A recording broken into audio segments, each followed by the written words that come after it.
Contohlah anak gitu, kita selalu compare kepada Indonesia. Average age 23.6, one of the youngest team dekat ASEAN Cup. Ada kabar seru, sekaligus agak panas nih, dari seberang lautan. Jadi, ceritanya begini, setelah timnas Indonesia U17 sukses bikin bangga seantero negeri dengan lolos ke Piala Dunia U17 2025, tiba-tiba muncul komentar pedas dari seorang pelatih asal Malaysia, Sulaiman Husin. Si bapak yang sekarang menjabat sebagai Direktur Teknis Asosiasi Sepak Bola Kuala Lumpur, KLFA. Ini kayaknya agak gimana gitu, lihat perkembangan sepak bola usia muda kita.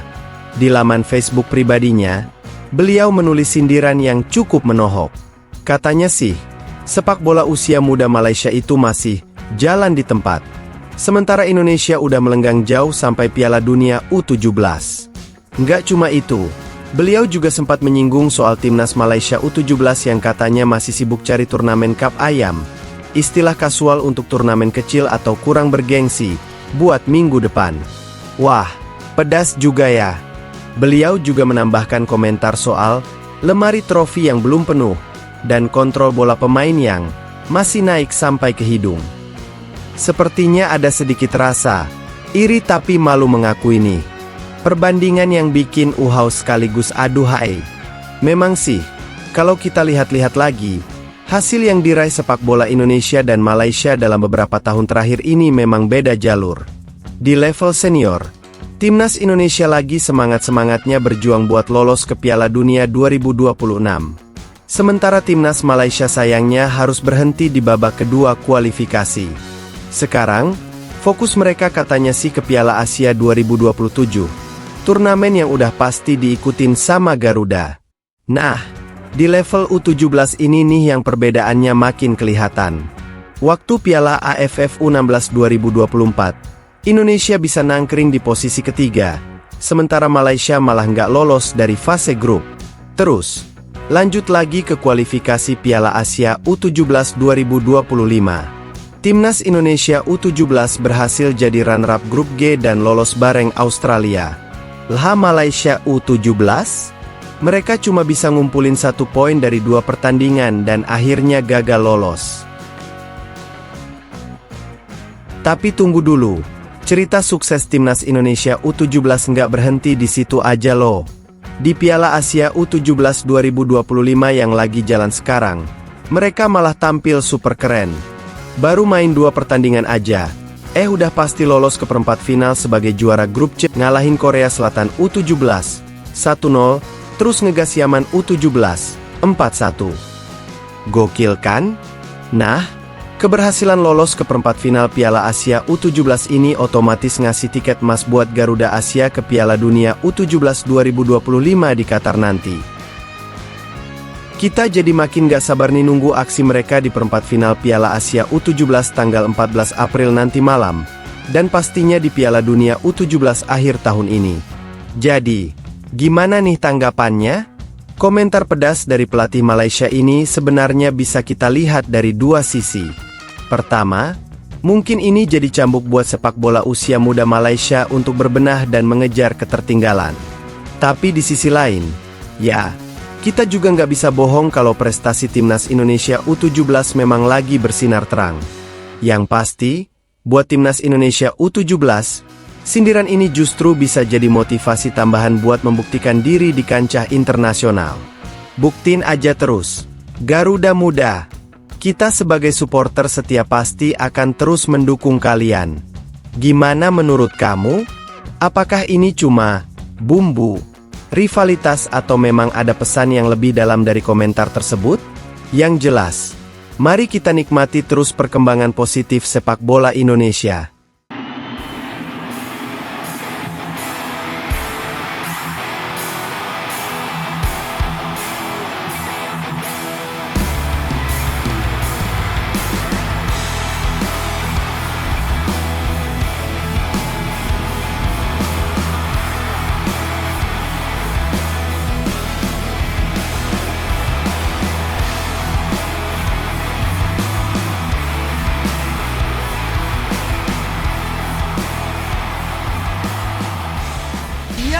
Timnas Indonesia lolos ke Piala Dunia. Apa benda ni, mate? Untuk sobat yang belum tahu, Garuda Muda telah bantai Yaman 4-1 dan dipastikan akan berlagak di ajang Piala Dunia bawah 17 tahun akhir tahun ini. Sekali lagi, abang menonton pertandingan itu dan kali ini sangat luar biasa permainan timnas. Anak asuh Nova Arianto memasuki pertandingan dalam mod membantai. Hari itu Indonesia kalahkan Korea 1-0. Semalam Indonesia kalahkan pasukan Arab Yaman 4-1 sekaligus membawa mereka mara ke suku akhir Piala Asia bawah 17 tahun. Bukan tu je, mereka juga telah layak masuk ke Piala Dunia 2025 bawah 17 tahun. Maksudnya, dah 2 kali mereka masuk ke Piala Dunia bawah 17 tahun tau. Kejutan dan kejayaan ini dibuat oleh pemain tempatan mereka, tahu tak? Bukan warisan, bukan naturalisasi. Saya bukan nak sanjung sangat Indonesia ni, tetapi saya nak jadikan Indonesia ni sebagai contoh teladan untuk kita. Kita layak. Timnas Indonesia layak, guys. Alhamdulillah. Alhamdulillah, guys. Menang ke atas Korea, menang ke atas Yemen. Yap, we official untuk qualify untuk quarter final. Dan tanya, aku pun kamu Indonesia. Let's go to go World Cup under 17. Let's go.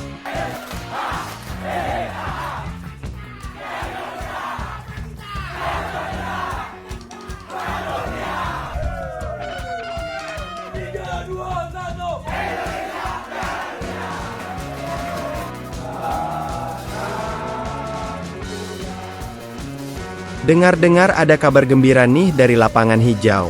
Timnas Indonesia U17 bikin kejutan yang gak main-main di Piala Asia U17 2025.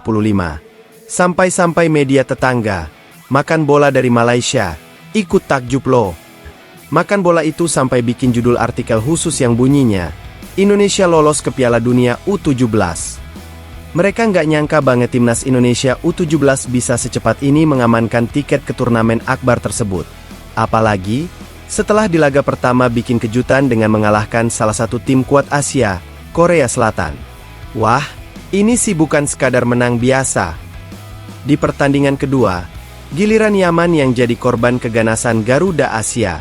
Tim yang di laga pembuka juga menang atas Afghanistan ini, dibuat tak berdaya dengan skor telak 4-1. Gol penutup kemenangan Indonesia dicetak oleh Evandra Florasta, yang memang lagi on fire banget di turnamen ini. Makan bola pun sampai memuji gol tersebut sebagai penutup malam gemilang untuk sepak bola Asia Tenggara. Bayangkan aja, Timnas Indonesia U17 itu sebenarnya ditargetkan lolos Piala Dunia U17 2025 dengan cara menembus babak perempat final Piala Asia U17 2025. Tapi, siapa sangka, belum juga semua pertandingan grup selesai, tiket Piala Dunia udah di tangan. Ini jelas pencapaian yang luar biasa dan di luar ekspektasi banyak orang. Di laga pertama lawan Korea Selatan, skuad Garuda Asia memang lebih banyak ditekan. Tapi, namanya juga sepak bola, kejutan itu selalu ada. Di menit-menit akhir pertandingan, Indonesia dapat hadiah penalti. Nah, Evandra Florasta yang maju sebagai algojo, dengan dinginnya menaklukkan kiper Korea Selatan dan membawa kemenangan tipis 1-0. Ini jelas kemenangan yang sangat berharga dan mendongkrak kepercayaan diri tim.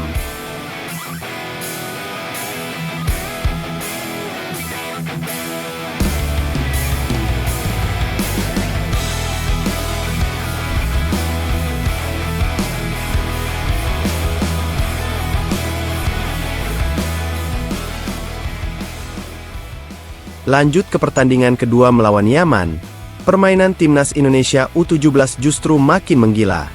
Mereka tampil lebih dominan dan berhasil membobol gawang lawan 4 kali. Gol-gol keren dari Zahabi Goli, Fadli Alberto, dan brace alias 2 gol dari Evandra Florasta memastikan kemenangan meyakinkan 4-1. Ini bukti kalau mental dan kualitas permainan Timnas U17 memang sedang bagus-bagusnya. Ini juga jadi catatan sejarah tersendiri loh buat Timnas Indonesia U17. Soalnya, ini adalah kali kedua mereka lolos beruntun ke Piala Dunia U17. Bedanya, kalau di Piala Dunia U17 2023 lalu mereka ikut karena status tuan rumah. Nah sekarang mereka lolos murni lewat jalur kualifikasi. Jelas, kebanggaannya pasti jauh lebih berlipat ganda. Gimana? Keren banget kan perjuangan timnas Indonesia U17 ini? Dari bikin kejutan lawan tim kuat, sampai bikin media tetangga ikut terkesima. Ini baru awal. Semoga di Piala Asia U17 dan Piala Dunia U17 nanti, mereka bisa terus memberikan yang terbaik dan mengharumkan nama bangsa. Kita tunggu terus ya aksi-aksi gemilang dari Garuda Asia.